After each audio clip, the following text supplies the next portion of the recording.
Hi everyone, क्या हाल चाल। स्वागत है आप सभी का आपके अपने यूट्यूब चैनल असद एकेडमी में। तो आज हम पढ़ने वाले हैं यूपी टेट के लिए मैथ। यूपी टेट के लिए जो मैथ पढ़ने वाले हैं, तो आज हम स्टार्ट करेंगे पहले चैप्टर से। हम नंबर सिस्टम चैप्टर से हम शुरुआत करेंगे। नंबर सिस्टम से के चैप्टर से हम शुरुआत करेंगे, जिसे हम हिंदी में बोलते हैं संख्या पद्धति।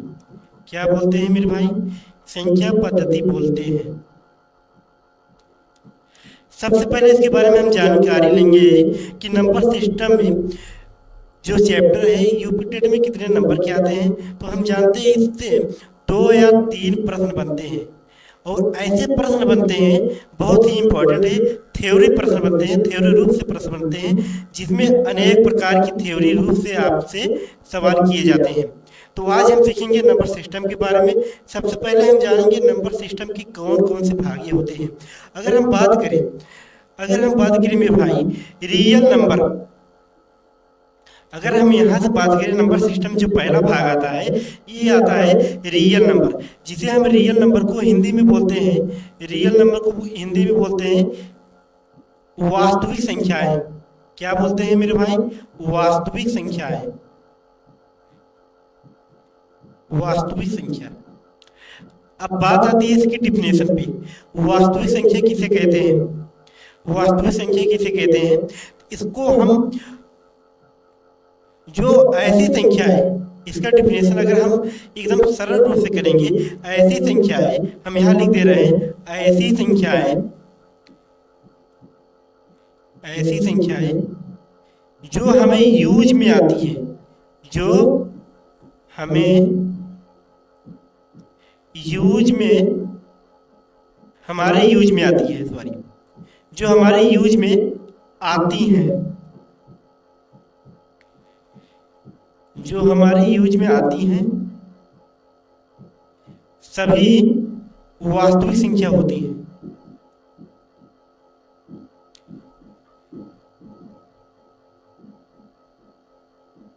बहुत आसानी से हम सीखेंगे। आज हम नंबर सिस्टम आज हम पहले शुरुआत की है मैथ का क्लास। मैथ की क्लास में सबसे पहले हम नंबर सिस्टम सीखेंगे। आज हम सिर्फ डिफिनेशन सीखेंगे। आज हम सीखेंगे नंबर सिस्टम में रियल नंबर किसे कहते हैं, नेचुरल नंबर किसे कहते हैं, होल नंबर किसे कहते हैं, प्राइम नंबर, को प्राइम नंबर, और इवन नंबर, ओड नंबर, ये सब आज हम सीखेंगे। कल से जो हमारा इस पे स्टार्ट होगा, बेसिक से स्टार्ट होगा मेरे भाई। वो बेसिक से एकदम सवाल थे जो प्रीवियस ईयर में हमको पूछा गया है। जैसे जो प्रीवियस ईयर में नंबर सिस्टम से जितने भी प्रश्न पूछे गए हैं, हम आपको कल बताएंगे। आज तो हम डिफिनेशन इसके सारे पढ़ ले रहे हैं। इसका मतलब क्या हो गया? वास्तविक संख्याएं ऐसी संख्याएं होती हैं जो हमारी यूज में आती है। यूज में क्या आती है मेरे भाई? इसमें क्या क्या आ सकती है? क्या सिंपल नंबर आ सकती है? बिल्कुल आ सकती है मेरे भाई। क्या फ्रैक्शन वैल्यू वाली नंबर आ सकती है? ये भी आ सकती है। इसका मतलब वास्तविक संख्याएं ऐसी होती है, इसी अगर हम किताबी भाषा में कहेंगे, ऐसी संख्याएं, अगर किताबी भाषा वाला मेरे भाई, अगर किताबी भाषा का अगर हम डिफिनेशन देखेंगे तो क्या कहलाता है? ऐसी संख्याएं जिसे हम एक लाइन नंबर पर ड्रा कर सकते हैं। ऐसी संख्याएं जिसे हम लाइन नंबर पर ड्रा कर सकते हैं। इसको हम लिख दे रहे हैं, आप लोग स्क्रीनशॉट ले लीजिएगा। हम लिख दे रहे हैं ऐसी संख्याएं, ऐसी संख्या, ऐसी संख्या जिसे हम लाइन नंबर पर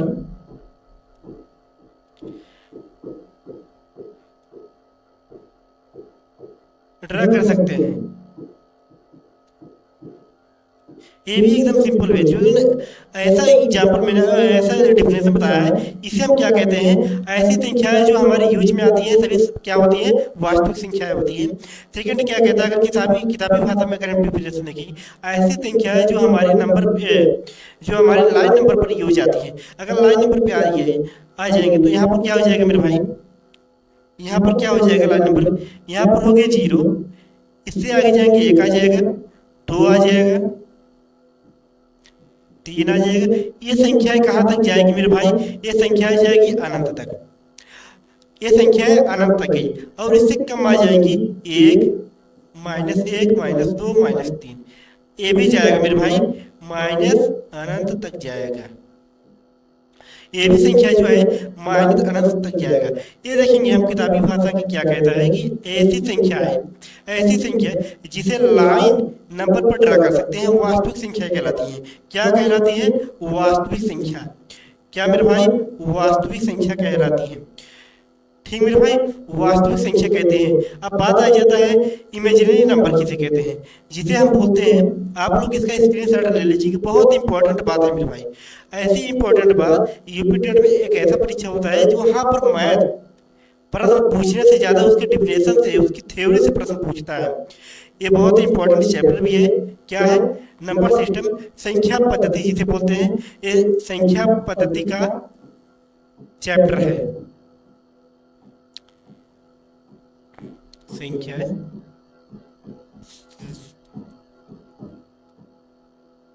पद्धति देखेंगे मेरे भाई, ये जो चैप्टर है बहुत इंपॉर्टेंट रहने वाली है। इससे कल हम आपको प्रश्न ऐसे ऐसे प्रश्न दिखाएंगे, आप भी कहेंगे कि वास्तव में प्रश्न पूछे गए हैं। जो प्रश्न पूछे जाते हैं उसी के आधार पर ये क्लासें हो रही हैं और मैथ में आपको जितने नंबर आते हैं मैथ आपको पूरा दिलाने का प्रयास रहेगा मेरे भाई। आप यूपीटेट में मैथ से बहुत कमजोर हो जाते हैं, क्योंकि जो बच्चे जो मेरे साथी हैं अगर मैथ में कमजोर रहते हैं, ये क्लास उसके लिए बेहद ही क्या है, फायदेमंद है। अगर आप क्लास लेंगे तो वास्तव में आपकी नंबर, आपकी स्कोरिंग क्या हो जाएगी, वास्तव में बढ़ेगी मैथ में। तो आज हम पढ़े हैं, क्या पढ़े हैं? Real number. रियल नंबर किसे कहते हैं? आपने हमको दो ही डिफिनेशन दिया। हम आपको बताएं कि ऐसी संख्या है, ये ऐसी संख्या है जो हमारे यूज में आती है, वो चाहे वो फ्रैक्शन में हो, चाहे वो सिंपल 1 2 3 4 हो, या ऐसी संख्या है जिसे हम लाइन नंबर पर ड्रा कर सकते हैं। अब लाइन नंबर पर ड्रा करने के लिए हमको 0 भी आता है, -1 भी आता है, -2 भी आता है, -3 भी आती है, अनेक प्रकार की नंबर आती है। अब इसके बाद जो हम आएंगे, अगला पेज में हम आएंगे, अगला पेज बढ़ेंगे तो इमेजिनरी नंबर आ जाएगा।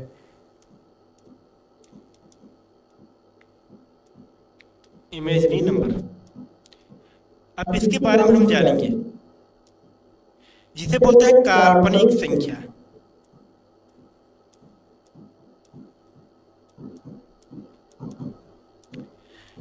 इसके अनुसार से देख रहे हैं काल्पनिक संख्या है जिसकी हम कल्पना ना की जा सकती, जिसकी कोई कल्पना ही ना हो, काल्पनिक है भाई, जो वास्तव में है ही नहीं, जो वास्तव में है ही नहीं, वो काल्पनिक संख्याएं होती है। अब काल्पनिक संख्याएं ऐसी होती है मेरे भाई जिसे हम किताबी भाषा में कह सकते हैं, जिसे लाइन नंबर पर लिख दे रहे हैं हम, जिसे लाइन नंबर पर, जिसे लाइन नंबर पर हम ड्रा नहीं कर सकते हैं, लिख नहीं सकते हैं, लाइन नंबर पर लिख नहीं सकते हैं।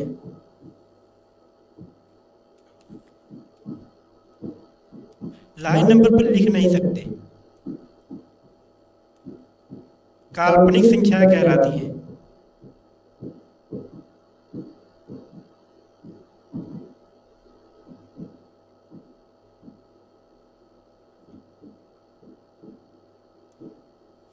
ठीक मेरे भाई, जिसे हम काल्पनिक संख्या उसे कहते हैं जिसे हम लाइन नंबर पर नहीं ड्रा कर सकते हैं। अगर इसकी एग्जांपल देखेंगे हम, एग्जांपल इसके क्या है मेरे भाई, अगर मान लीजिए अंडर रूट में -4 है, अंडर रूट में -4 है, अगर हम इसको अंडर रूट के बाहर निकालेंगे, क्या इसका मान -2 होगा? क्या इसका मान -2 होगा? आप कहेंगे बिल्कुल नहीं होगा। ये क्या है? सरासर गलत है। क्या है मेरे भाई?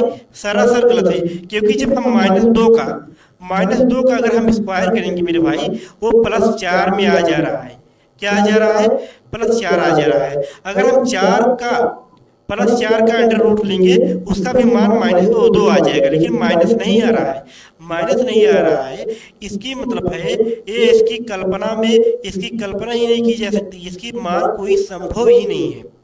जिसकी मान कोई संभव नहीं रहती है उसे हम काल्पनिक संख्याएं कहते हैं। अगर इसी के स्थान पर, अगर अंडर रूट की जगह पर यहाँ पर घनमूल होता और माइनस यहाँ पर 8 होता, क्या इसका मान -2 होता? आप कहते क्या कहते हैं मेरे भाई, बिल्कुल होता, क्योंकि हम जानते हैं -2 का क्यूब करेंगे, अगर -2 का, ये बिल्कुल सही है, अगर -2 का हम क्यूब करेंगे मेरे भाई तो आ जाएगा, -2 का क्यूब करेंगे आ जाएगा -8 आ जाएगा। क्या आ जाएगा? -8 आ जाएगा। ठीक, -8 आ जाएगा। तो जब -8 का हम क्यूब निकालेंगे तो क्या आ जाएगा? -2 आ जाएगा। इसका मान क्या आ जाएगा मेरे भाई? -2 आ जाएगा। ये क्या है? एक रियल नंबर है। ये क्या है मेरे भाई? ये रियल नंबर है। ये क्या है? रियल नंबर है। आप लोगों को ये एक मतलब बातें समझ में नहीं आ रही है कि मेरा बोर्ड जो है बहुत जल्दी भरा जा रहा है ना, हम बहुत बड़ा बड़ा लिख रहे हैं, क्या आपको लग रहा है? चलिए मैं आगे से छोटी छोटी लिखूंगा ताकि एक स्लाइड में आपको अच्छा खासा प्रश्न स्क्रीनशॉट लेने में आसानी से मिल जाए, लेकिन काफी पेज हो जाएगा तो नहीं समझ में आएगा ना। थोड़ा ऊपर लिखते हैं, ऊपर करके लिखेंगे तो, और थोड़ा छोटे छोटे लिखेंगे तो आ जाएगा। तो आज हम क्या सीखेंगे मेरे भाई? काल्पनिक संख्याएं किसे कहते हैं? काल्पनिक संख्याएं उसे कहते हैं जिसे लाइन नंबर पर ड्रा नहीं कर सकते हैं। अगर लाइन नंबर पर ड्रा किया जा सकता है वो हमारा रियल नंबर होगा, जिसे हम वास्तविक संख्याएं कहते हैं। अगर लाइन नंबर पर ड्रा नहीं होगा तो क्या होगा? काल्पनिक संख्या हो जाएगी। एग्जाम्पल सहित आपको बताया, -4 का जो अंडर रूट में -4 है, इसका मान 2 नहीं होगा, क्योंकि इसका मान जो होगा वो संभव नहीं है। इसका मान जो है वो संभव नहीं है, जो संभव नहीं है तो काल्पनिक हो जाएगा। यहाँ तक उम्मीद है आपको बातें यहाँ तक समझ में आई होगी। इसके बाद हम देखेंगे, यहाँ तक बातें आपको समझ में आई होगी।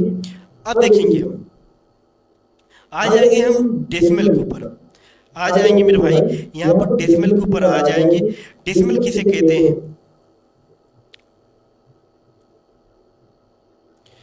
क्या यहाँ पर हम डेसिमल ले लें? बिल्कुल नहीं। इसके पहले हम बहुत ही जरूरी, बहुत ही बेहद जरूरी एक प्रश्न आता है। यहाँ से एक प्रश्न बनता है भैया, नेचुरल नंबर से एक प्रश्न बनता है।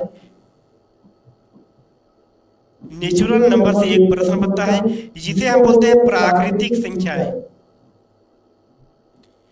जिसे बोलते हैं प्राकृतिक संख्या। प्राकृतिक संख्याएं किसे कहते हैं इसे हम आसानी से देखेंगे। आप लोग जानते हैं जो हमको ऐसी संख्याएं जो प्राकृतिक से प्राप्त हुई हैं, प्राकृतिक संख्या होती है। जितने भी संख्या, आप प्रश्न पूछेंगे हमसे, क्या जितने भी नंबर होते हैं, जितने भी संख्याएं होती हैं, सब प्राकृतिक संख्या होती हैं? बिल्कुल होती हैं। जितने भी संख्याएं होती हैं प्राकृतिक संख्याएं होती है, लेकिन 1 से लेकर 1, 2, 3 ये संख्याएं जाएगी अनंत तक। आप पूछेंगे क्या 0 प्राकृतिक संख्या नहीं होती है? तो मैं कहूंगा भैया बिल्कुल नहीं होती है, क्योंकि 0 क्या है? एक होल नंबर है। 0 को खोजा गया है, ना कि उसे प्राकृतिक रूप से प्राप्त किया गया है। ऐसी संख्या है, इसका हम डिफिनेशन देख लेंगे। प्राकृतिक संख्या कहते हैं जो हमें नेचर से मिलते हैं। इसका मतलब ये हो गया जो हमें नेचर से प्राप्त होते हैं, जो हमें नेचर से प्राप्त होते हैं।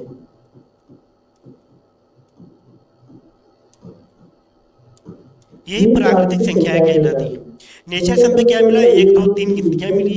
कहाँ तक मिली? इसका कोई गणना नहीं किया जा सकता है, अनंत तक मिली। इसलिए हम यहाँ तक इन्फिनिट तक जाएंगे। इसका मान होता है, इसका मान भाई अनंत होता है।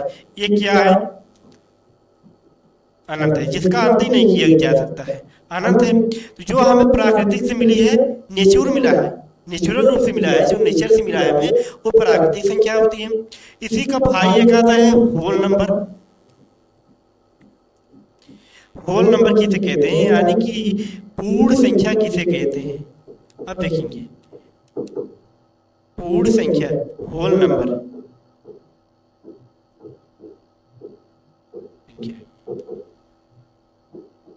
देखेंगे मेरे भाई कि पूर्ण संख्या किसे कहते हैं। पूर्ण संख्या क्या कहते हैं? ये प्राकृतिक ही संख्या होती है, बस इसके परिवार में एक संख्या और जुड़ जाती है, एक अंक और जुड़ जाता है, उसका मान है 0, उसका नाम है 0। मान नहीं, सॉरी, उसका नाम है 0। अगर मान लीजिए इसको हम 0 से स्टार्ट करेंगे, 0, 1, 2, 3, ये भी जाएगा भैया, इसका भी अंत नहीं होगा, इसका भी अंत नहीं होने वाला है। इसी प्रकार से हम होल नंबर कहते हैं। ऐसे प्रश्न आपको देखेंगे तो होल नंबर कहते हैं। और देखेंगे एक इम्पॉर्टेंट बात ये भी है, जिसे हम काउंटिंग करते हैं, जिसे हम गिनते हैं, वो भी हमारा नेचुरल नंबर आता है। ये भी हमारा नेचुरल नंबर हो गया। नेचुरल नंबर में ये जीरो शामिल करते हैं, इसकी काउंटिंग करते हैं भाई। ये जो काउंटिंग होती है, जो गिनती होती है, ये जो गिनती है मेरे भाई, ये सब नेचुरल नंबर है। नेचुरल नंबर में अगर हम जीरो, उसके परिवार में अगर कोई एक सदस्य जीरो आकर रहने लगा, वो होल नंबर बन जाएगी, जिसे हम पूर्ण संख्याएं बोलते हैं। जिसे हम पूर्ण संख्याएं बोलते हैं। इसकी शुरुआत क्या होती है? जीरो होती है। अगर हम इसके बाद में बात करें, बहुत ही बेहद ही इम्पोर्टेंट प्रश्न है, और आप लोग ऐसे प्रश्न को देखेंगे, समझेंगे और प्रश्न लगाएंगे, आपको बहुत मजा भी आएगा, और वास्तव में आप कहेंगे कि वास्तव में मैंने कुछ सीखा, और सीखे नहीं आपको नंबर भी दिलाएगा। तो आगे आते हैं हम, क्या आगे का ये टॉपिक में आते हैं, जिसे हम बोलते हैं इंटीजर। क्या बोलते हैं मेरे भाई? इंटीजर। बहुत ही बेहद ही शानदार प्रश्न इससे बनते हैं, आपको बहुत कंफ्यूज भी करते हैं। इंटीजर किसे कहते हैं? पूर्णांक। पूर्णांक किसे कहते हैं? आप लोगों ने सुना होगा कि पूर्णांक जो होती है वो जीरो भी होती है, माइनस में भी होता है, और प्लस में भी होगा। आप लोगों ने जैसे पेपर कोई दिया होगा, तो कई पेपर में ऐसा होता है कि हम निगेटिव मार्किंग में चले गए हैं। जैसे जहाँ पर निगेटिव जो होता है मार्किंग होता है, वहाँ पर कभी कभी ऐसा होता है कि हमारे प्रश्न बहुत सारे गलत हो गए, और प्रश्न गलत होने के कारण हमको निगेटिव मिल गया है, हमको माइनस में अंक प्राप्त हो गए हैं। इसलिए जो पूर्णांक होता है, इसका निर्माण कहाँ से होता है? माइनस अनंत से लेकर टू प्लस अनंत तक होता है। इसकी कोई अंत नहीं है भाई, यही पूर्णांक होता है, इसकी कोई अंत नहीं होती है। ये पूर्ण होने चाहिए, बस पूर्ण दशमलव नहीं होना चाहिए मेरे भाई, क्योंकि वो पूर्ण एक संख्या होनी चाहिए, चाहे वो माइनस में हो, चाहे प्लस में हो, चाहे जीरो ही हो। ये क्या होनी चाहिए? एक टॉपिक बता दे रहा हूं, ये पूर्ण होने चाहिए, पूर्ण होने चाहिए। क्या होने चाहिए? पूर्ण होने चाहिए। इसकी दो भाग होती हैं, जिसे हम बोलते हैं धनात्मक, जिसे हम बोलते हैं धनात्मक पूर्णांक। अगला क्या है मेरे भाई? माइनस ऋणात्मक पूर्णांक।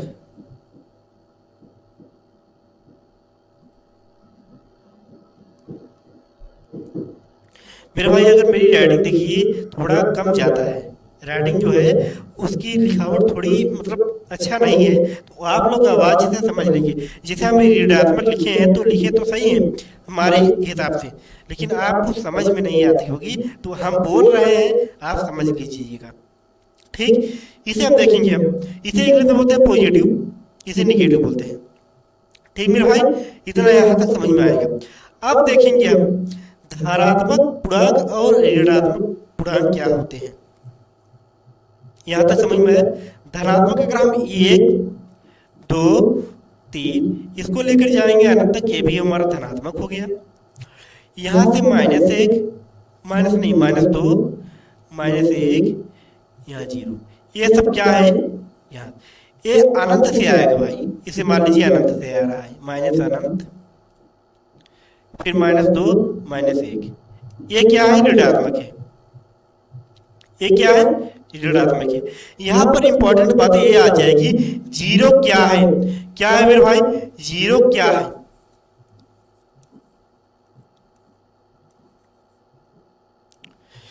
जीरो क्या है? हम मानते हैं जीरो एक क्या होती है? हम मानते हैं जीरो एक पूर्णांक होती है, लेकिन जीरो ना तो ऋणात्मक होती है और ना ही धनात्मक होती है। अगर हम कहेंगे क्या जीरो पूर्णांक तो है, लेकिन क्या सबसे छोटी पूर्णांक है? ये हम नहीं कह सकते हैं, ये संभव नहीं है। सबसे छोटी पूर्णांक नहीं है, क्योंकि मेरे भाई जीरो के बाद में भी -1, -2, -3, माइनस अनंत तक आती है, वो भी पूर्णांक होते हैं। क्या सबसे छोटे पूर्णांक है? नहीं है। -1, -2, माइनस अनंत, ये क्या है? जीरो से भी कम है, इसलिए हम इसकी गणना नहीं कर सकते हैं, क्योंकि हमको अभी वास्तव में भी जीरो नहीं मानते। सिर्फ हमको एक मतलब फॉर्मेलिटी दे देते हैं कि जीरो एक सबसे छोटा पूर्णांक है, जीरो में से जीरो पाया है, सबसे छोटे पूर्णांक है। अगर वो वास्तव में जब देखेंगे आप ना, तो जीरो से भी छोटा -1 होता है, -2 होता है, -3 होता है, ये भी संख्याएं होती हैं। यहाँ तक उम्मीद है आपको समझ में आएगा, आ गया होगा। मैं कितनी बार बोल रहा हूँ कि मेरा पेज भर जा रहा है, मैं दूसरी स्लाइड में बार बार जा रहा हूँ, सोच रहा हूँ कि थोड़ा छोटा लिखूं, लेकिन बातें समझ में नहीं आ रही है, हमको खुद नहीं समझ में आ रहा है, इतना जल्दी भर जा रहा है।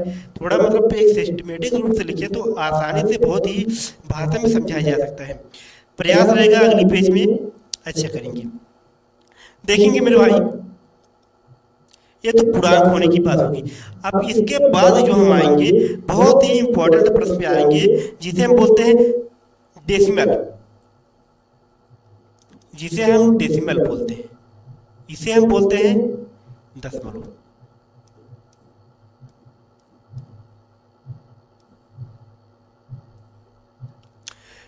अब देखेंगे इसकी डिफिनेशन क्या कहती है। डेसिमल उसे कहते हैं जिसे हम फ्रैक्शन के रूप में लिखते हैं। कभी कभी आप होता है कि फ्रैक्शन की वैल्यू कम रहती है, ये उससे ज्यादा रहती है। कभी कभी जो हमारा पूर्ण रूप से कटता नहीं है, जो प्राप्त होती है डेसिमल में प्राप्त होती है, जो पूर्ण रूप से ना कटे। अगर इसकी डिफिनेशन देखेंगे, जो पूर्ण रूप से ना कटे वो दशमलव कहलाती है, दशमलव कहलाती है। आसानी सीखेंगे, जो पूर्ण रूप से नहीं कटती है उसे हम दशमलव कहते हैं। ठीक, अगर हम मान लीजिए कोई भी भाग दिए, मान लीजिए कोई भी हम भाग दे रहे हैं 11/2, सबसे पहले देखेंगे 11/2 क्या है, फ्रैक्शन है, ये भी क्या हो जाएगी, दशमलव में आएगा भाई, क्योंकि ये पूर्ण रूप से कटेगा नहीं। जब हम भाग देंगे 2 पचे 10 हो जाएगा, 1 बचेगा, दशमलव 10 हो जाएगा। अब देखेंगे हम जो मान प्राप्त हुए 5.5, ये क्या है, यही दशमलव है मेरे भाई, क्योंकि भाग देने पर हमको पूर्ण रूप से कटा नहीं, यही दशमलव हो गया, पूर्ण रूप से कटा नहीं। अब जब इसकी बात आती है, ये भी 2 प्रकार के होते हैं। ये क्या होते हैं, 2 प्रकार के होते हैं। एक होता है टर्मिनेटिंग,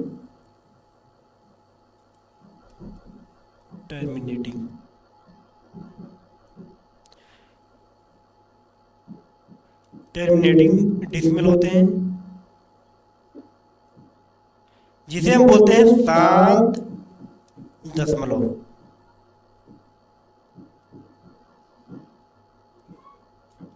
जिसे हम शांत दशमलव बोलते हैं। एक होता है नॉन टर्मिनेटिंग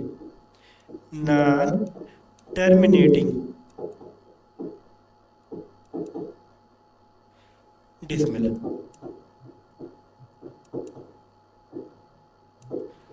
अशांत दशमलव।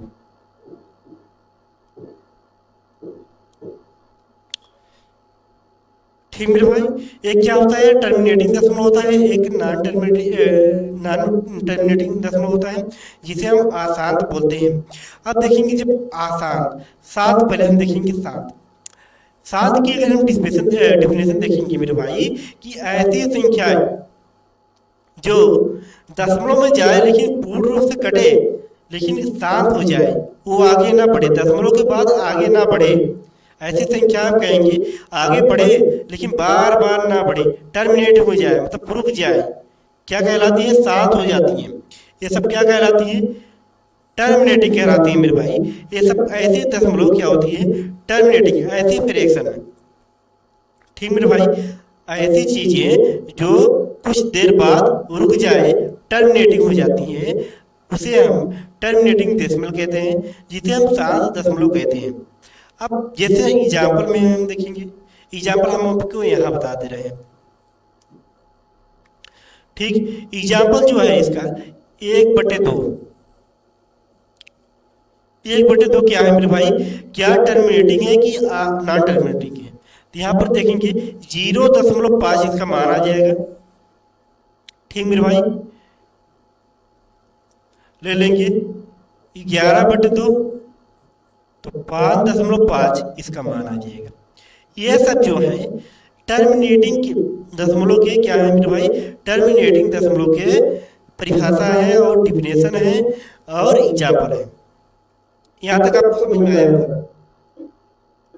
थोड़ा पानी पी लेते हैं।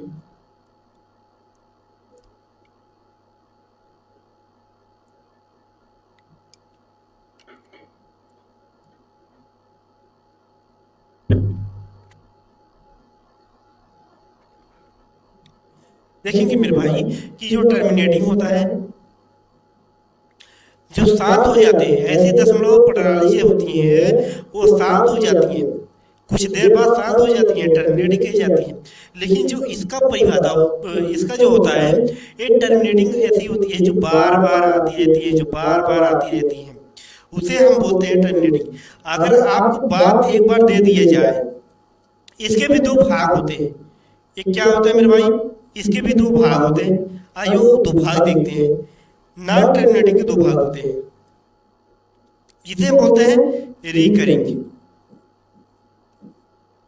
Sorry recurring, non recurring.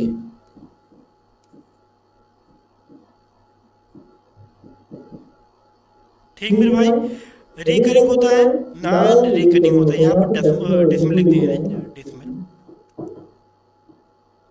जिसे हम बोलते हैं आवृत्त, आवृत्त दशमलव। आप लोग ने इसे पढ़ा होगा कि कक्षा 4-5 में पढ़ा होगा कि आवृत्त और अनावृत्त होते हैं। इसे भी डेसिमल, यहाँ पर अनावृत्त हो जाएगा।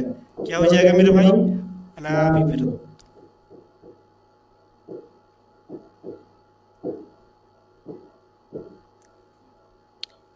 ठीक, यहाँ पर क्या हो जाएगा, ये आवृत हो गया, यहाँ पर अनावृत हो गया, ये रिकरिंग हो गया, यहाँ पर नॉन रिकरिंग डेसिमल हो गया।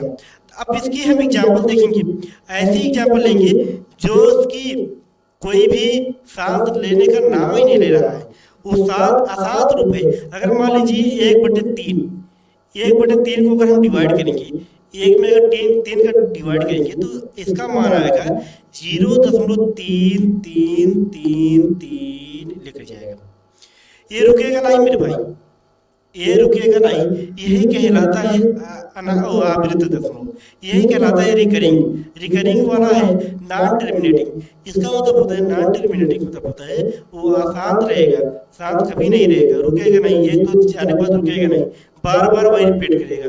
कभी कभी ऐसे प्रश्न में आते हैं कि इसके ऊपर बार लिख रहता है, अगर इस संख्या के ऊपर बार लिखा गया है तो बार का मतलब होता है कि वही रिपीट हो रहा है, 3 3 3 3 यही रिपीट हो रहा है। इसे ये बोलते हैं हम रिकरिंग डेसिमल, रिकरिंग डेसिमल बोलते हैं। अगर इसकी बात करेंगे, अगर एग्जाम्पल ले लेंगे 0.1 2 3 4 1 2 कुछ भी आ जाए मेरे भाई, 0 के बाद वही संख्याएं बार बार नहीं आ रही है, संख्याएं बदल बदल के आ रही है, इसे हम अनावृत बोलते हैं। कोई एग्जाम्पल ले लीजिए 0.4 5 3 फिर 4 2 3, कोई भी संख्याएं आ रही है। याद रखेंगे कि जो बार बार संख्याएं आती है रिकरिंग होती है। नॉन रिकरिंग उसे कहते हैं जो एक संख्या के बाद दोबारा नहीं आती है, फिर अलग कर देती हैं, बार बार चेंज होती रहती हैं, उसे हम रिकरिंग नॉन रिकरिंग बोलेंगे। यही प्रकार होते हैं आवृत और अनावृत के। उम्मीद है आपको बातें यहाँ तक समझ में आई होंगी। आगे चला जाए। देखिए मेरे भाई, मैं आपसे कुछ नहीं मतलब चाहता हूँ कि आपको अगर वीडियो पसंद आ रही है तो वीडियो को जरूर लाइक सब्सक्राइब करेंगे। ठीक, और हमारी क्लास हर दिन होगी। आज हम तो बेसिक पढ़ा दे रहे हैं, यूपीटेट के लिए नंबर सिस्टम लेकर आए हैं, बेहद ही शानदार क्लास होने वाली है। और कल हम इसके लिए जो प्रश्न आए हैं, पिछले प्रश्न आएंगे और जो बनने वाले प्रश्न आएंगे, हम कई किताबों से, कई भी एग्जाम में पूछे गए प्रश्न लेकर आएंगे और बेहद शानदार, बेहद आसानी से हम आपको हल कराएंगे। उम्मीद है आप वीडियो को शेयर, लाइक, सब्सक्राइब सब करेंगे, ठीक है। कुछ पैसा वैसा नहीं है भाई, एक आपका प्यार रहेगा, हमारा भी प्यार रहेगा, आपका मतलब आपका प्यार हमारा मनोबल रहेगा भाई। जितना आप प्यार दिखाएंगे, लाइक, वीडियो सब्सक्राइब करेंगे, ठीक मेरे भाई, उतना हमारा मनोबल बढ़ेगा और हम जुनून के साथ आपके सामने आएंगे। और कुछ नहीं, ना ही आपका उसमें कोई घाटा जाता है, ना ही हमारा बस फायदा जाता है। बस क्या रहता है, एक बना रहता है कि हमारा मनोबल टूटे ना बस। तो आज हम सीखेंगे इसके बारे में, सीख लें। अगली पारी आ गई, बहुत ही इंपॉर्टेंट है। आप लोग ये काम करेंगे, इसका सबसे पहले स्क्रीन शॉट ले लेंगे। स्क्रीन शॉट जो जो साथी ऐसे हैं कि जो लिख रहे होंगे, ठीक है, कुछ साथी ऐसे होते हैं जो लिख भी रहते हैं, लिखते भी हैं, ठीक, वो स्क्रीन शॉट ले लेंगे, आसानी से लिख देंगे। क्योंकि ये भी हमारा टेलीग्राम ये सब नहीं है, क्योंकि हमारा फर्स्ट वीडियो है यूपीटेट के लिए। आगे आप लोग का प्यार रहेगा तो हम आगे हर चीज़ें करेंगे, ठीक ना। अगला प्रश्न देखिए, अगला टॉपिक देखेंगे। अगला टॉपिक आ गया, हम कहाँ आ गए मेरे भाई, अगला टॉपिक आ गया रिलेशन नंबर पे, जिसे हम बोलते हैं रेशनल नंबर। रेशनल नंबर पे आ गए।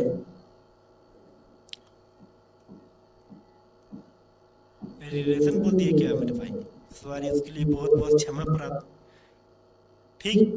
इसे हम बोलते हैं परिमेय संख्या है।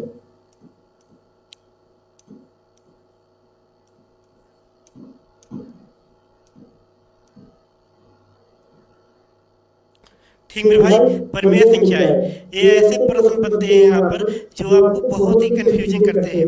इसमें एक प्रश्न आता है, पाई क्या परिमेय संख्या है या अपरिमेय संख्या है। पाई क्या है, परिमेय संख्या है या अपरिमेय संख्या है। आपको बहुत कंफ्यूजन करेंगे। आज हम ऐसी बातों को यहाँ पर प्रयोग करेंगे, आपको ऐसे बताएंगे कि आपको कोई भी टेंशन लेने वाली बात नहीं है, आप कोई भी कंफ्यूजन होने वाली बात नहीं होगी। रिलेशन नंबर, रिलेशन निकला है, रेशनल नंबर किसे कहते हैं, परिमेय संख्या किसे कहते हैं, कि जो ऐसी संख्या है जो, यहाँ पर देखेंगे सभी रियल नंबर क्या होते हैं, 1/2। ये क्या है, रियल नंबर। यहाँ तो हम तो पढ़ लिए जितने भी संख्या है। क्या प्रश्न पूछेगा, क्या परिमेय संख्याएं भी रियल नंबर होती हैं, बिल्कुल होती है। तो यहाँ पर 3 नियम आते हैं रियल नंबर के, वो परिमेय संख्याएं के। तीनों नियम हम देखेंगे। पहला नियम कहता है कि जिसे हम P/Q के रूप में लिख सकते हैं। पहला नियम देखेंगे, जिसे P/Q के रूप में लिखा जाए, रूप में लिखा जा सकता है, लिखा जा सकता है, ठीक, जिसे P/Q के रूप में लिखा जा सकता है। दूसरा क्या कहता है मेरे भाई, Q नॉट बराबर 0 होता है, Q नॉट बराबर 0 होता है। इसका मतलब होता है जो Q है, हर है, वो 0 नहीं होगा। क्या होगा, 0 नहीं होगा। P/Q दोनों पूर्णांक होने चाहिए।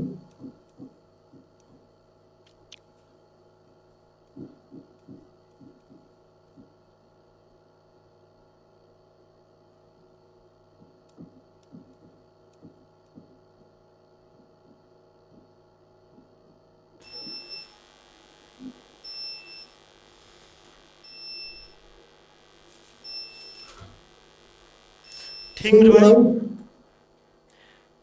दोनों इंटीजर होने चाहिए। यहां तक बातें आपको समझ में आई, ठीक है। तो आज हम प्रश्न देखेंगे इसकी। अगर इसके एग्जाम्पल में 1/2 दे दिया गया, इसके प्रश्न में अगर 1/2 दे दिया गया, तो प्रश्न क्या कहेगा, क्या ये परिमेय संख्याएं हैं। तो आप कहेंगे बिल्कुल परिमेय संख्या है, ये तो P/Q के रूप में लिखा भी जा सकता है और Q नॉट बराबर 0 भी होता है, और दोनों पूर्णांक है। दोनों क्या है मेरे भाई, इंटीजर है।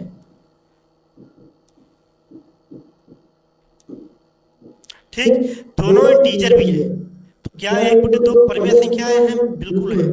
ऐसी नहीं होती, इसकी तो तीनों कंडीशन आपको देखना ही देखना है। अगर तीनों से कंडीशन देखेंगे तभी समझ में आएगा। कभी कभी ऐसा होता है कि हमको दोनों पूर्णांक नहीं रहते हैं, दोनों पूर्णांक नहीं रहते हैं, इसका मतलब पूर्णांक मतलब डेसिमल में भी दे देता है। अगर मान लीजिए क्या 2 बटे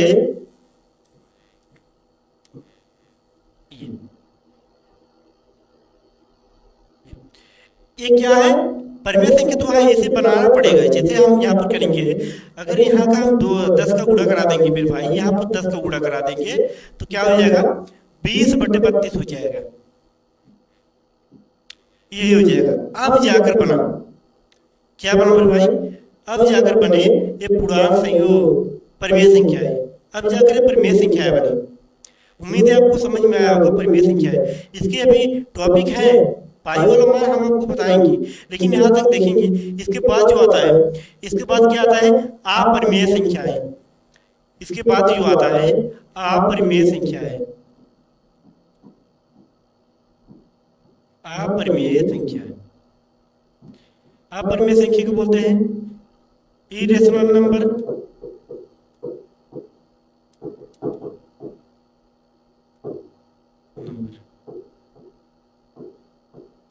ठीक मेरे भाई, इरेशनल नंबर बोलते हैं अपरिमेय संख्या को।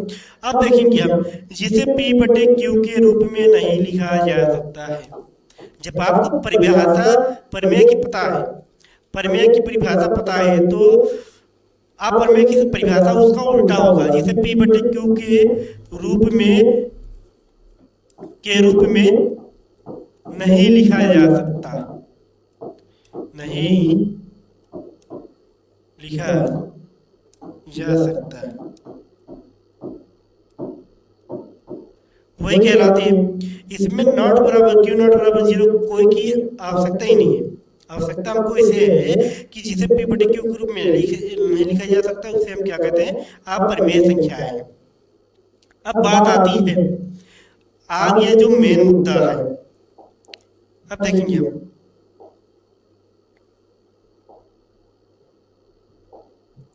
देखेंगे हम जो मेन मुद्दा क्या है मेरे भाई, दिख रहा है स्क्रीन पे, बिल्कुल दिख रहा है।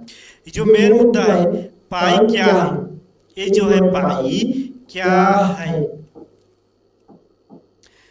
पाई क्या है, ये आपसे पूछना चाहता है, पाई क्या है।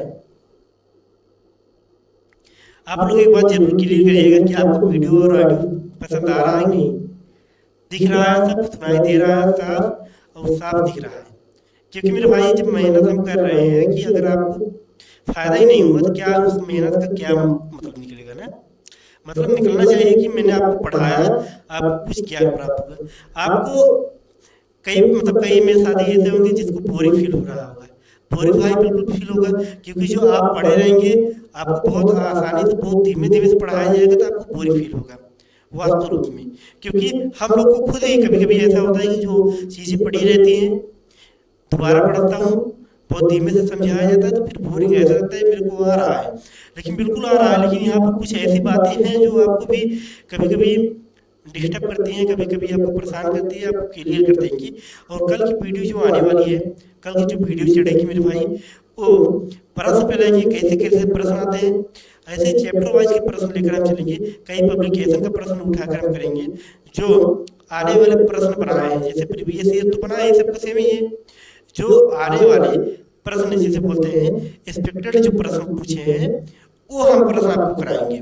ठीक, अब आते हैं यहाँ पर हम क्या देखेंगे, हम पाई क्या है। अगर हम बात आ जाएंगे मेरे भाई, पाई क्या है, क्या परिमेय संख्याएं हैं, परिमेय,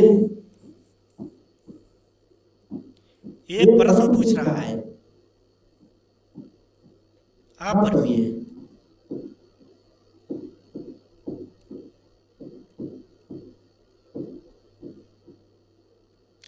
आपसे 2 प्रश्न पूछा गया है कि क्या पाई जो है परिमेय है या अपरिमेय है, तो आप बताएंगे मेरे भाई पाई। कोई बच्चे मतलब कोई साथी ऐसे बोलेंगे कि पाई जो है वो परिमेय संख्या है, क्योंकि पाई का मान होता है 22/7 होता है, एक मान होता है 3.14 होता है। देखेंगे जो 22/7 होता है, आइए हम इसे प्रूव करते हैं। जो 22/7 होता है ये क्या होता है? एप्रोक्सी होता है। क्या होता है मेरे भाई?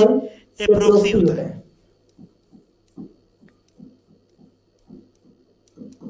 एप्रोक्सीमेट होता है, मतलब वहां तक जा सकता है, लेकिन वास्तव में पाई का मान ना ही 22/7 होता है, ना ही 3.14 होता है। ये सब अप्रोक्सीमेट होते हैं। और ये भी क्या होता है? 3.14, ये भी क्या है? अप्रोक्सीमेट है। इसलिए हम देखेंगे पाई आ गया। अब बात आई क्या आई मेरे भाई? पाई बटे अगर हम 1 लिख देंगे, इसका हम 1 बना सकते हैं, कोई इसमें प्रभाव पड़ेगा? बिल्कुल नहीं पड़ेगा, क्योंकि जब हम 1 से डिवाइड करेंगे तो हमारा वही संख्या आ जाएगा, पाई आ जाएगा। ठीक ना? जो पाई है मेरे भाई, पाई हम देखेंगे P/Q के रूप में लिखा है, तो आप कहेंगे बिल्कुल लिखा है। पाई क्या Q नॉट बराबर 0 है? बिल्कुल है। Q तो 0 नहीं है ना, Q क्या है? 1 है। तो क्या दोनों पूर्णांक है? बात यहां फंस जाती है, दोनों पूर्णांक नहीं है, दोनों पूर्णांक नहीं है। इसी के कारण मेरे भाई, दोनों पूर्णांक ना होने के कारण क्या होते हैं? पाई अपरिमेय संख्याएं मानी जाती हैं। पाई क्या है? ये क्या है? अपरिमेय संख्याएं है। क्या है? अपरिमेय संख्याएं हैं।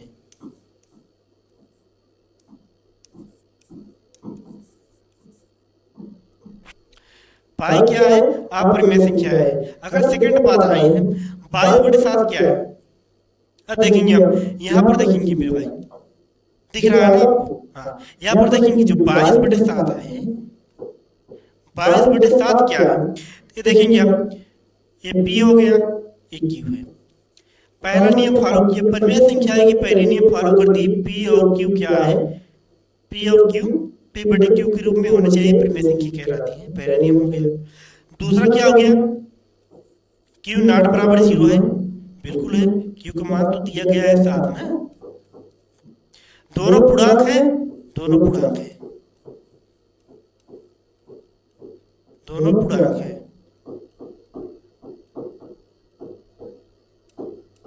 यहां तक बात यही समझ में, दोनों पूर्णांक है।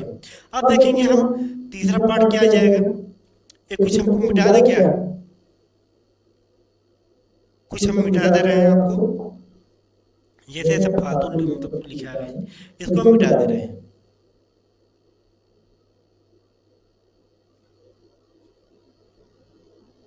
ठीक है? अब देखेंगे हम 3/3.14 क्या है? 3.14 हम देखेंगे क्या है। अगर हम देखेंगे, अगर इसका दशमलव हटाएंगे तो हमको 100 का भाग देना पड़ेगा, ये गुणा कराना पड़ेगा। क्या करेंगे मेरे भाई? गुणा भी कराना पड़ेगा। जो भी गुणा कराएंगे उससे हम नीचे भी गुणा कराएंगे, जिससे अगर मान लीजिए इसका अपान 1 है, यहाँ पर गुणा कराएंगे तो हमारा 314 आ जाएगा, अपान में 100 आ जाएगा। यहाँ तक बातें समझ में आई? अब बातें जब यहाँ तक समझ में आ गई है, तो यहाँ पर हम देखेंगे P हो गया, एक Q हो गया। पहला नियम तो फॉलो कर दिया, पहला नियम फॉलो कर लिया। दूसरा नंबर क्या है? Q नॉट बराबर 0 हो गया, ये भी फॉलो कर दिया। दोनों पूर्णांक भी है, दोनों पूर्णांक है।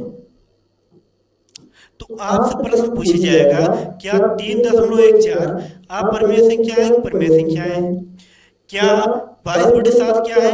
अपरिमेय संख्या है, परिमेय संख्या है? तो आप सीधा कहेंगे मेरे भाई 3.14 भी परिमेय संख्या है, 22/7 भी एक परिमेय संख्या है, बल्कि पाई एक परिमेय संख्या नहीं है।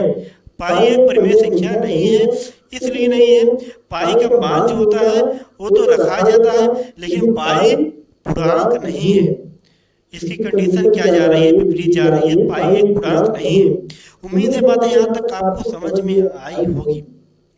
तो कल की क्लास में अगर हम देखेंगे, एक दो प्रश्न और देख ले रहे हैं, एक दो टॉपिक और देख ले रहे हैं, ताकि कल इसके साथ हम प्रश्न भी लेकर आए। जब हम कल प्रश्न लेकर आएंगे, आप कहेंगे क्या प्रश्न आया है, वास्तव में ये प्रश्न पूछने लायक है और प्रश्न पूछे भी गए हैं, यूपी टेट में नहीं कहीं और अदर में पूछे गए हैं और वास्तव में बढ़िया प्रश्न पूछे गए, आपको कराएंगे कल हम। चलिए, इसका भी स्क्रीनशॉट आप आसानी से ले लेंगे, ठीक है, उम्मीद है आपको दिख रहा है, इसका भी स्क्रीनशॉट आप ले लीजिए।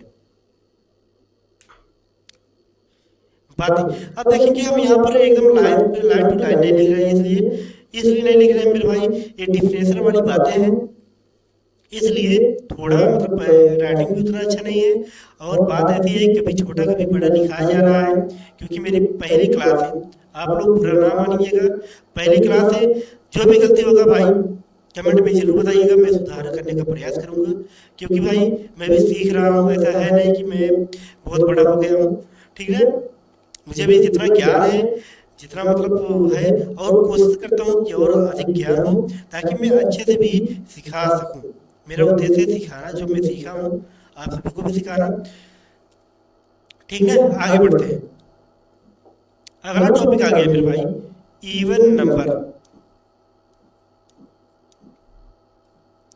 इवन नंबर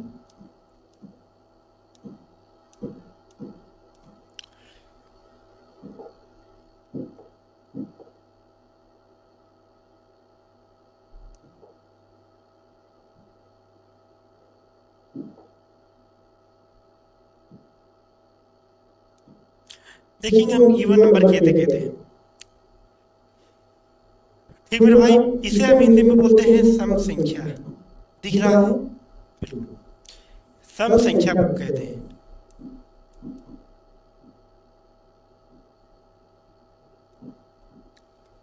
थोड़ा मोटा कर लेंगे आप,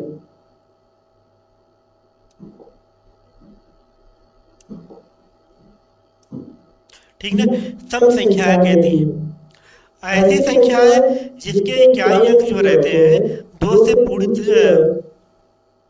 तरह क्या हो जाते हैं मेरे भाई कि विभाजित हो जाते हैं। ऐसी संख्याएं यहां पर देखेंगे, ऐसी संख्या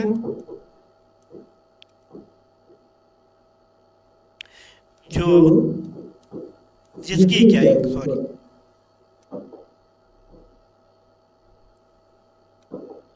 जिसकी इकाई अंक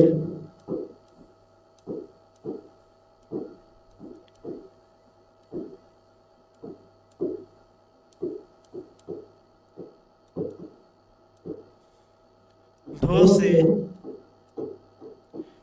विभाजित हो जाती है।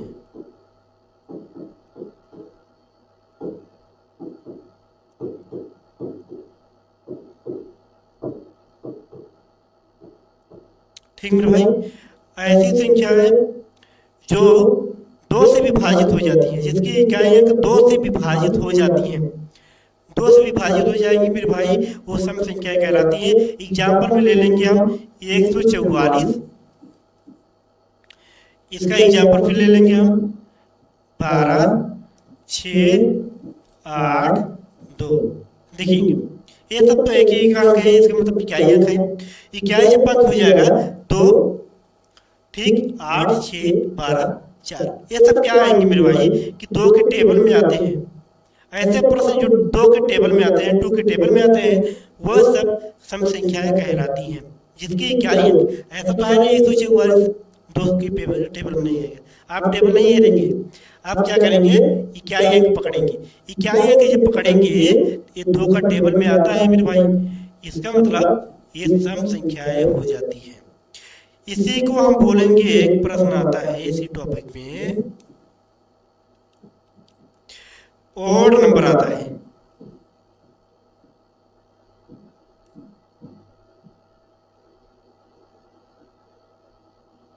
ओड नंबर आता है, इसे हम बोलते हैं विषम संख्या।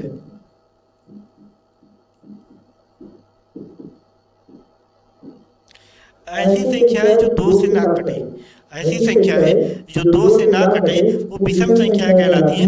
यहाँ पर देखेंगे हम जो दो से विभाजित हो जाते हैं सम कहलाती है, जो दो से विभाजित नहीं हो विषम कहलाती है। इसका मतलब हो जाएगा 3, 5, 7, 9, 11, कोई भी संख्या मान लीजिए 343 ले रहे हैं, ये 211, 141, ये सब क्या है मेरे भाई, ये सब विषम संख्याएं हैं, 2 से विभाजित नहीं होंगी।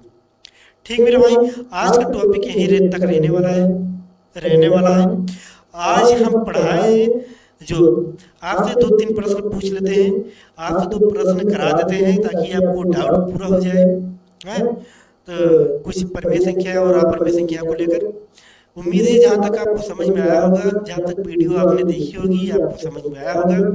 कुछ लोगों को ऐसा लग रहा है कि बहुत बेसिक बातें बताई जा रही है, क्योंकि मैंने पहली बार पढ़ाना शुरू किया है मेरे भाई, तो बेसिक बातें ही बताना सबसे पहले जरूरी है, क्योंकि जब बेसिक बातें जब बताएंगे तभी आप आगे की बातें सीख पाएंगे। आपको आता ही होगा, लेकिन आप शुरुआत जब करेंगे एकदम बेसिक से ही करेंगे। ठीक मेरे भाई, ऐसे 2-3 प्रश्न ले रहे हैं, देखेंगे हम। बात करेंगे कि हम √9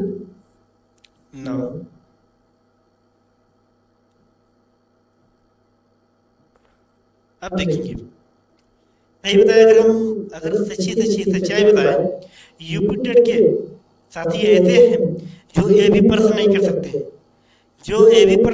सकते हैं, ये पहचान नहीं पाएंगे कि क्या परमेय संख्या है कि अपरमेय संख्या है। क्यों नहीं पहचान पाएंगे? क्योंकि ऐसे बहुत लोग होते हैं जिसका मैथ बहुत वीक रहता है।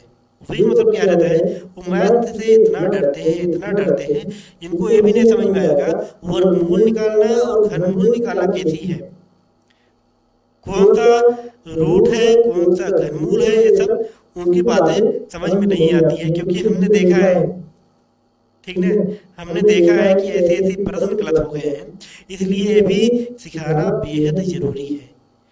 ठीक ना, जो मेरे भाई जो पढ़े होंगे उनके लिए बेहद आसान है, जो नहीं पढ़े होंगे उनके लिए भी ये प्रश्न ऐसे हो जाएंगे जो बहुत ही गंदा नजर आएगा। बोलेंगे यार क्या ये सब क्या रूट बना है, कुछ समझ में नहीं आएगा। अब देखेंगे जो 9 होता है, 9 वर्गमूल, जब वर्गमूल में है, जब ये किसका वर्ग होता है, 3 का वर्ग होता है। ठीक ना, 3 का वर्ग कहने का मतलब होता है जो 3 के ऊपर छोटी एक बनी रहती है, जो संख्याएं रहती है, इसी को वर्ग बोलते हैं, 3 का वर्ग। अगर यहाँ पर 3 होते तो 3 का घन हो जाता। बात हो रही है 3 का वर्ग। अगर 3 के वर्ग की बात करेंगे तो यहाँ पर 9 आ जाएगा, या अगर 3 का मान यहाँ पर जब अंडर रूट में ले लेंगे 9 का मान भी 3 आ जाएगा। इसको हम दर्शाए क्या लिखे हैं, √9 का मान क्या हो जाएगा, 3 हो जाएगा, बटे का बटे लगा देंगे। यहाँ पर देखेंगे हम 2 आ जाएगा। क्यों आ जाएगा मेरे भाई, अगर हम 2 का क्यूब करेंगे तो 8 हो जाएगा। ठीक ना, 8 हो जाएगा। अगर 8 का क्यूब हम निकालेंगे मेरे भाई, इसका मान 2 आ जाएगा। सब उल्टा पुल्टा है, अगर आप सीखेंगे जानेंगे सब उल्टा पुल्टा है, लेकिन आपको यही बातें छिपी रहती हैं। यहाँ पर 2 आ जाएगा। अब जो 2 आ गया, क्या वास्तव में परमेय संख्या है? आप कहेंगे बिल्कुल है, क्योंकि ये P/Q के रूप में लिखा गया है, Q नॉट बराबर 0 है और दोनों पूर्णांक भी है। बात यहाँ तक समझ में आ गई। अगर हम बात करें √4 √ प्लस में √5, ये क्या है? ये परमेय संख्या है, तो आप कहेंगे इसका भी वर्गमूल निकालेंगे तो 2 आ जाएगा।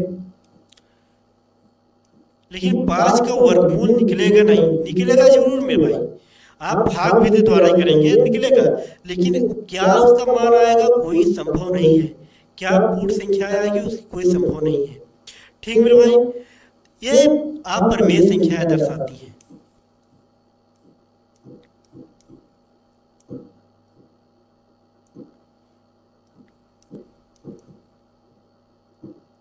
ये क्या है मेरे भाई, आप परमेय संख्या दर्शाती है। बातें यहां तक समझ में आई होगी आप सबको। जो 2 है और 5 क्या है, 2 तो हम निकल आए, √4 निकालेंगे तो 2 आ जाएगा। लेकिन जब बात आएगी हमारी √5 में, तो ये क्या हो जाएगी, अपरमेय को दर्शा देगा। जब एक परमेय अपरमेय को दर्शाएगा तो मेरे भाई पूरा रूप से वो परमेय अपरमेय हो जाएगी। बातें यहाँ तक समझ में आई है? ऐसे बहुत से प्रश्न बनते हैं। अंडर रूट में 36 ले लेंगे जिसका वर्ग निकलेगा, अंडर रूट में 81 ले लेंगे जिसका वर्गमूल निकलेगा, तो इसका कर देंगे 6/9। इसे जब काट देंगे मेरे भाई 2/3 आ जाएगा। क्या है? परिमेय संख्या है, तो आप देखते ही कहेंगे P/Q के रूप में है, Q0 बराबर 0 है, और पूरा आगे। बातें यहाँ तक समझ में आई? ठीक, तो उम्मीद है आपको यहाँ तक बातें समझ में आई है, जहाँ तक आपको पढ़ाया गया है, जहाँ तक आप सीखे हैं, जहाँ तक आपको सिखाया गया है, यहाँ तक समझ में आई होगी। तो उसके लिए आप कुछ नहीं करना है।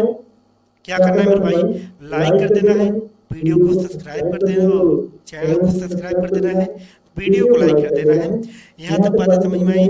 अगर आपका मन कहेगा तो आप किसी के पास शेयर भी कर सकते हैं। देखेंगे इसमें कोई बात वाली नहीं बात है, क्योंकि मैं भी आपकी तरह हूँ, ठीक ना? मैं भी पढ़ाई करता हूँ, और जो सीखा हूँ आपको सिखाने का प्रयास भी कर रहा हूँ। उम्मीद है आप लोग जान जाएंगे, ठीक ना? जो कल के प्रश्न आने वाले हैं, कल के प्रश्न बहुत ही बेहतरीन हम आपको स्लाइड के रूप में पीपीटी के तैयार किए हैं, उसके रूप में लेकर आने वाले हैं। आज की बेसिक बातें थी।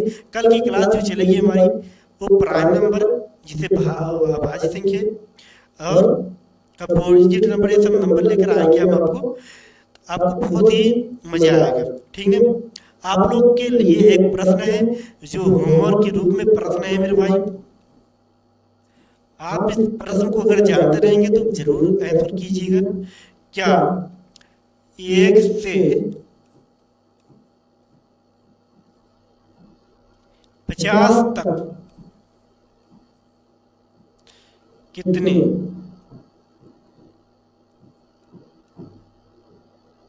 अभाज्य संख्याएं होती हैं? 1 से 50 तक कितने अभाज्य संख्याएं होती हैं?